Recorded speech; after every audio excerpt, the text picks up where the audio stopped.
Hello, everybody, and welcome. I have a special guest today. Her name is Charee, and she is an insurance expert. And so I decided to do a podcast format. It's a little bit different, but you're going to get a different perspective than just mine.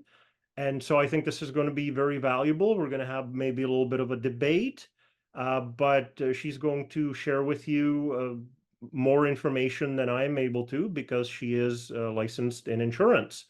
So we'll start with introductions. Charee, why don't you tell us a little bit about your background, what your specialty is, and where people can find you? Hello, everyone. My name is Charee.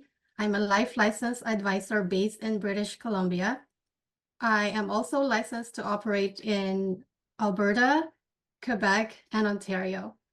So I was a registered nurse back then, looking after patients, but now I am fully dedicated to giving financial education and helping Canadians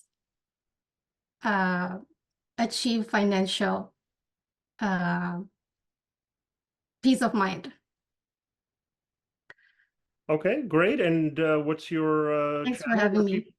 Uh, yeah, I'm happy you're here. What's your channel where people can find you? So on TikTok, I'm at Insure Talk. Okay, perfect, perfect. And just a quick background for myself. So I worked in IT for 20 years until I achieved financial independence. And because I also accumulated a bunch of investing and personal finance knowledge, I started Canadian Money Talk, both on YouTube and on TikTok, just so I can help people achieve the same financial independence. Because trust me, not having to go to work is great, and be able to spend time with family or whatever your preference is.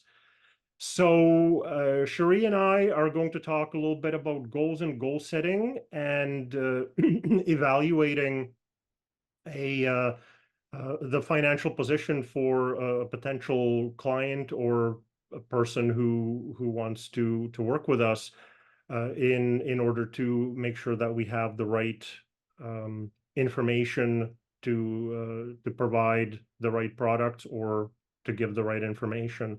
So, Cherie, you mentioned goals and goal setting. What does that look like for you? Yes, Alice, each and every financial product has risks, benefits, and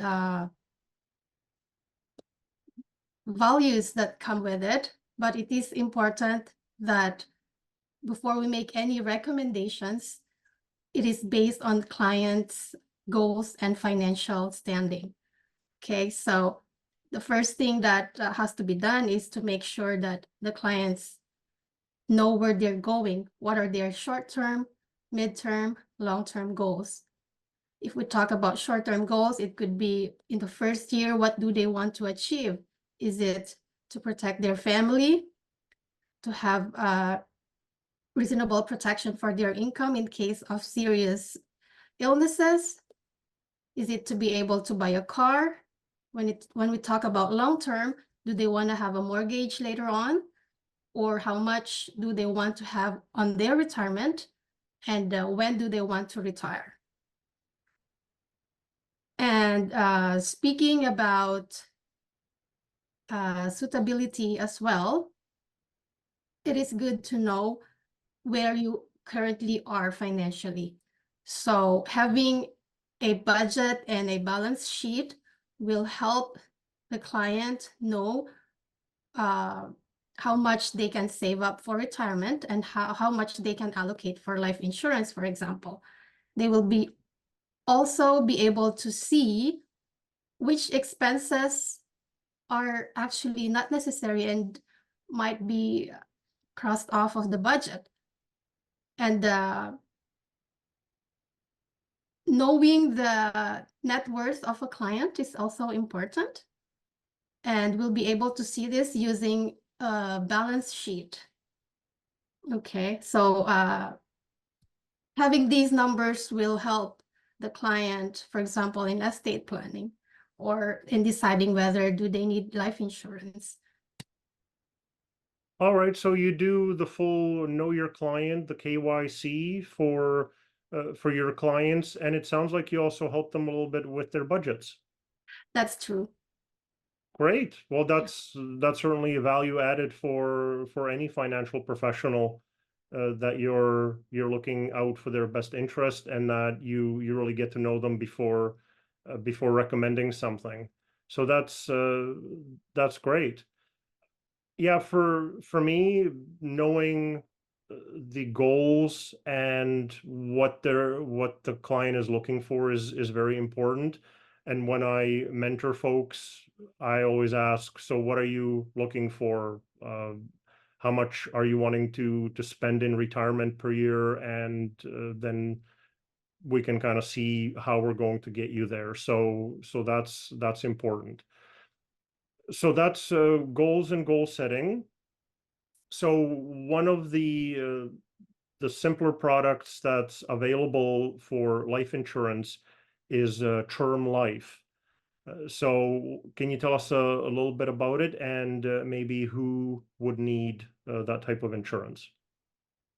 Okay, so term life insurance is an affordable way to protect your income, mortgage, etc. So it can be taken in 10, 20, or 30 years. And there is a flexibility that comes with it because it can be renewed or converted to permanent insurance later on. Okay. So the 10, 20, and 30, that's the term. Yes, The premiums don't change during that term, but once the term is up, I'm assuming now that you're older, the premiums would go up. that's correct. So the Okay, first term is usually very affordable, but the renewal rate could be expensive. right, right. As we age, obviously, the odds are against us. Yes. Um, so, what amount do you typically recommend to be insured for? It's a very good question. Actually, the life insurance need for each and every individual varies, and we identify it by calculating a lot of factors. First of all, we consider the deaths and the funeral cost, how much it is, and then we look at the annual income that needs to be replaced and identify how many years is required for the family to live comfortably. And then we also add to it the remaining mortgage payable. And lastly, we consider the education of the children, if there are, and the cost of childcare. So if we sum up all of those needs, then we are going to identify how much insurance is needed. Okay, So we can just recommend 100,000 or 200,000. It all depends on each person's situation and okay. need. So you actually add up all the different pieces together. I heard a rule of thumb to be 10 to 12 times the annual salary plus the outstanding mortgage. But you get a much better idea, it sounds like. Yes, especially if there are children. So for children, there are two things. Child education.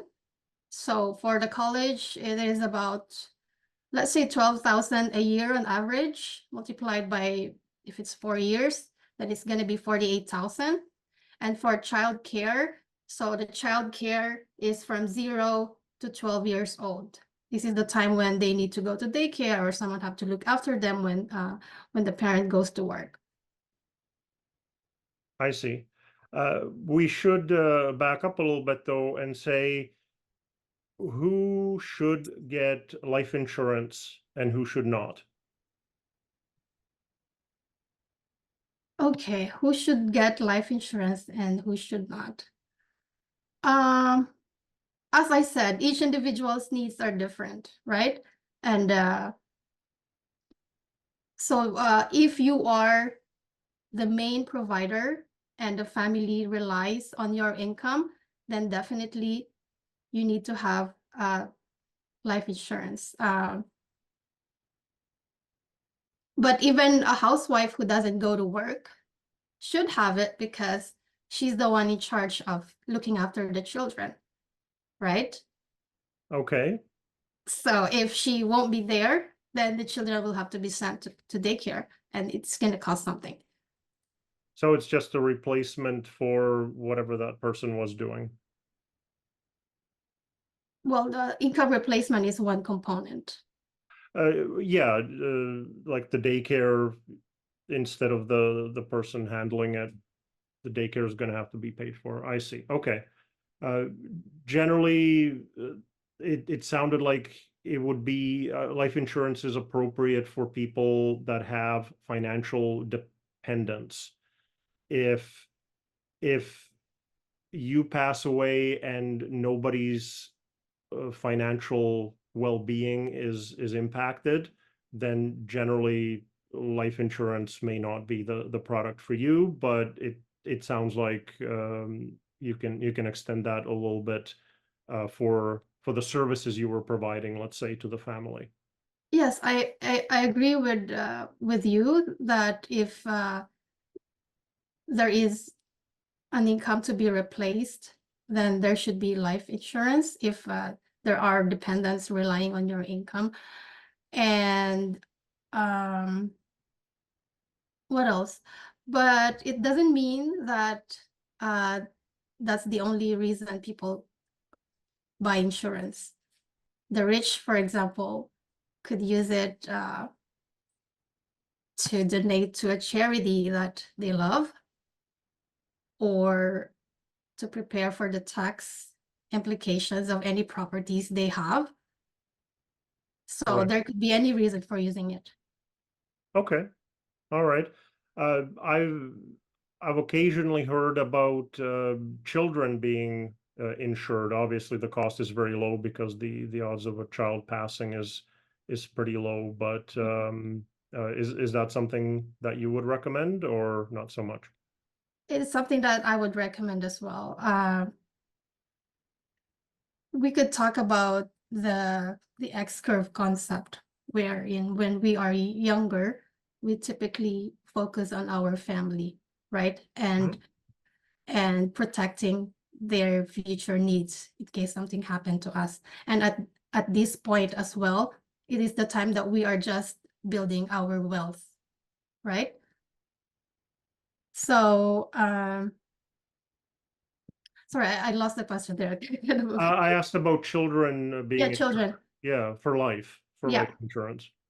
right. Me personally, I recommend it as well. I have children and I have, to be honest, universal life for my children. And the reason I have is because, um, first of all, it's going to be a protection in case something happens.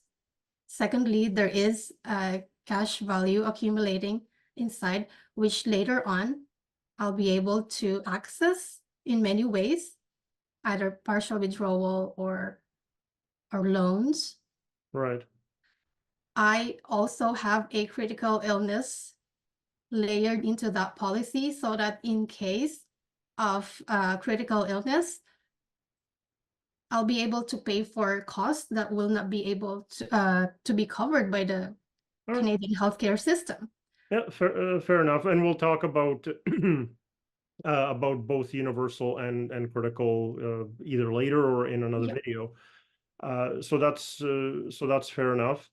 Uh, but in terms of the child passing away, you would be the beneficiary, I guess, and just be able to pay the for the funeral, for example.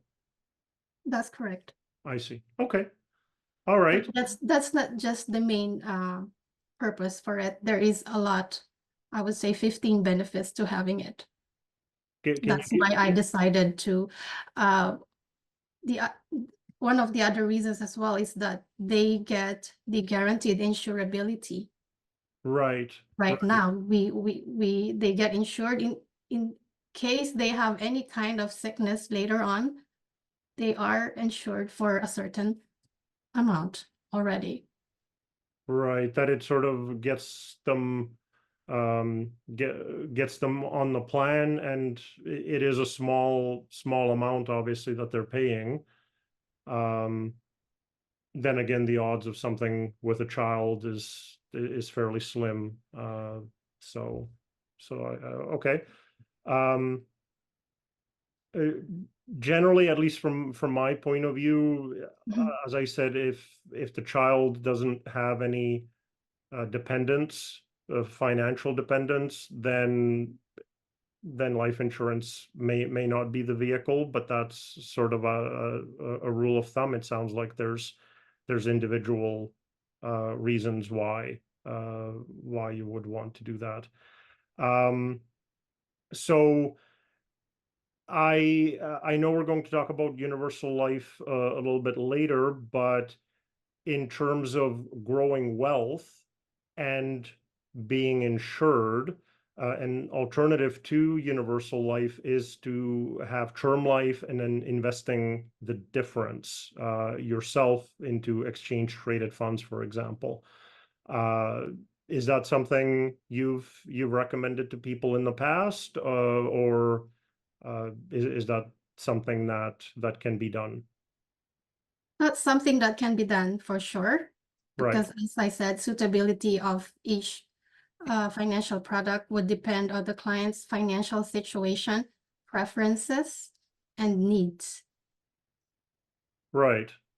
Uh, so I mean, just in terms of fees, for example, it seems to be that if you need life insurance, get term, and then the difference between that and having universal life policy, for example, putting that into exchange traded funds, which are low fee, that will